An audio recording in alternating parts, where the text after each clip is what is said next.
নমস্কার বন্ধুরা, আশা করছি সকলেই খুব ভালো আছো। রুমার ছোট্ট সংসারে তোমাদের অনেক অনেক স্বাগত জানাই। গত দুদিন ধরে আমি ভিডিও করতেই পারিনি, কারণ প্রচন্ড শরীরটা খারাপ ছিল, ঠান্ডা লেগে গেছে। তো আজকে সকালবেলাও শুয়েছিলাম, এখন সকাল 11টা বাজে আমি ভিডিওটা শুরু করেছি। দেখি কতদূর কি করতে পারি। তো সকালবেলায় উঠে আমি বাসনগুলো ধুয়েছি, মাছ এনে দিয়েছে তোমাদের দাদাভাই, মাছগুলো ধুয়ে রেডি করে রেখেছি। রান্না বান্না এখনো কমপ্লিট হয়নি, আর যতই শরীর খারাপ হোক রান্নাবান্না তো করতেই হবে, নাহলে কে করবে রান্নাবান্না। তো খুব বেশি শরীর খারাপ হলে তোমাদের দাদাভাই মোটামুটি সেদ্ধ ভাত করে নেয়, কিন্তু আমি গত দুদিন থেকে ওষুধ টষুধ খেয়ে আজকে সকাল থেকে একটু ঠিক আছে। তো সেই জন্য ভাবলাম আজকে রান্নাবান্না করি একটু ভালো করে। গত দুদিন সেদ্ধ ভাত খাওয়া হয়েছে। তো এখন 11টা বাজে, তো ভিডিওটা শুরু করলাম। মাম্মাম অনেকক্ষণ ধরে পড়তে বসে আজকে প্রজেক্ট করছে, তারপরে পড়াশোনা করবে। প্রজেক্ট আছে স্কুলের, এখন তো স্কুলের ছুটি, তাই জন্য প্রজেক্টগুলো করে নিচ্ছে। এই যে মিতু রানীকে জানলায় দিয়ে দিয়েছি। কি হয়েছে মা? এই যে মিতু রানী জানলায় বসে আছে, আর ওকে তো খাঁচায় দিলে ও খুব বিরক্ত বোধ হয়। আর এদিকে মাম্মাম করছে প্রজেক্ট, তাই তো মা? কি প্রজেক্ট করছো এখন?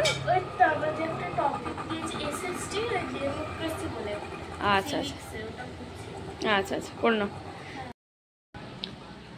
তো এই যে সকালের বাসন ধুয়ে নিয়েছি, এই কটাই বাসন ছিল, বাসন ধুয়ে নিয়েছি। এখন রান্না বান্নার জন্য সবজি টবজি কেটে রেখেছি, সেইগুলো এখন রান্না হবে একটু পরে।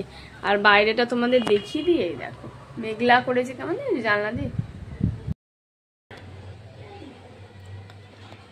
তো এইদিকে আমি সবকিছু গুছিয়ে নিয়েছি, ওইদিকে মাছ টাছ পরিষ্কার হয়ে গেছে। এখানে যে ঢেঁড়স আছে, ভাবছি ঢেঁড়স ভাজা করব। ঢেঁড়সগুলো এখনো কাটা হয়নি, একটু পরে কাটবো। আর এখানে চাল ভিজিয়ে রেখেছি, আর এখানে আমগুলো ভিজিয়ে রেখেছি। গতকাল তোমাদের দাদাভাই আবার আম নিয়ে এসছে। গতকালকে যে আমগুলো খেয়েছি এত মিষ্টি ছিল, তো এই যে আজকেও আবার গতকাল রাত্রিবেলাও তোমাদের দাদাভাই আবার আম নিয়ে এসছে। আমি না আমগুলো এই যে বোটাটা কেটে আর জলে চুবিয়ে রাখি এরকম ভাবে, তো কষগুলো চলে যায়, তারপরে এগুলো কেটে খাওয়া হয়। আর এখানে এই যে জামও নিয়ে এসছে বেশ অনেকগুলো, এটা আবার পচে গেছে, ফেলে দিই। জাম আনা হয়েছে। সিজনের ফলগুলো না বেশ ভালোই খাওয়া হয়, তোমাদের দাদাভাই নিয়ে আসে মোটামুটি সিজনের যত রকম ফল আছে টুকটাক খাওয়ানোর চেষ্টা করে আমাদেরকে। এই যে জাম আর আম, এগুলো সব রেডি করে রেখেছি, তোমাদের দাদাভাই এলে তবে গিয়ে আমরা তিনজন মিলেই খাবো। আম খাওয়া চলছে আমাদের। কেমন আম মাম্মাম? খুব মিষ্টি। মাম্মাম তো 3 বছর আগেও আম খেত না বল, এখন খুব ভালোবাসে আম খেতে। আজকে মিতু রানীও আম খাচ্ছে বাবার কাছ থেকে, বাবা আম খাইয়ে দিচ্ছে মুখ থেকে, তবে খাচ্ছে। বলি বাবালে আম খাওয়া হচ্ছে, ভালো মা আম, ভালো ভালো আম। আবার এদিকে দেখছে থালায় কত কি আছে সেটাও দেখে নিচ্ছি। কেমন আমটা খেতে? মিষ্টি। মাম্মামের প্রজেক্ট পেপার সব হাওয়ায় উড়ে যাচ্ছে, জানলা দিয়ে খুব হাওয়া দিয়েছে, ওই যা চলে গেল।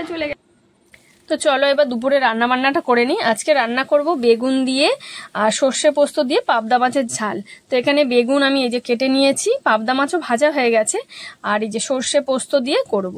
তো দুপুরে রান্না বান্নাটা করে নিই, এটাই রান্না করব আর ঢেঁড়স ভাজা করব, আজকে আর কিছু রান্না করব না। তো দুপুরে রান্না বান্নার পর আর ভিডিও করিনি, শরীরটা একটু খারাপই লাগছিল, ওই জন্য এখন রাত্রিবেলা রান্না করতে এসেছি। আবার আজকে রান্না করব রুটি আর তরকারি। তো প্রতিদিন তো অনেক রকম তরকারি খাই, আলুর তরকারি খাই, আজকে ভাবলাম না একটু অন্যরকম কিছু করি। আজকে করছি মুসুর ডাল দিয়ে কুমড়ো দিয়ে একটা ডালই করছি, তাতে টমেটো দিয়েছি, কাঁচা লঙ্কা দিয়েছি, পেঁয়াজ দেবো না, শুধু কুমড়ো দিয়ে আর এইটা রান্না করব। বেশ ভালো লাগে খেতে কিন্তু রুটি দিয়ে। আর তাতে আলুও দিয়েছি আমি অল্প ছোট ছোট করে কেটে। তো আলুটা সেদ্ধ হয়ে গেছে, এখন কুমড়োটা দিলাম, কারণ কুমড়োটা একটু তাড়াতাড়ি সেদ্ধ হয়ে যায় ওই জন্যে। তো কেমন লাগছে বলো? এরকম ডাল দিয়ে কিন্তু রুটি লুচি সব রকম কিছুই খেতে ভালো লাগে। তো আমার ডাল রান্না কিন্তু হয়ে গেছে। এর মধ্যে কিন্তু আমি ফোড়নও দিয়ে দিয়েছি, শুকনো লঙ্কা, তেজপাতা আর অল্প জিরে দিয়েছি। তো বন্ধুরা আজকে রান্নাবান্না করতে করতে আজকের ভিডিওটা এখানেই শেষ করছি। ভিডিওটা কেমন লাগলো অবশ্যই জানিও, আর তোমরাও কিন্তু এরকম ডাল দিয়ে রুটি লুচি খেতে পারো। তো আজকের ভিডিওটা এখানেই শেষ করছি। টাটা সবাইকে, গুড নাইট।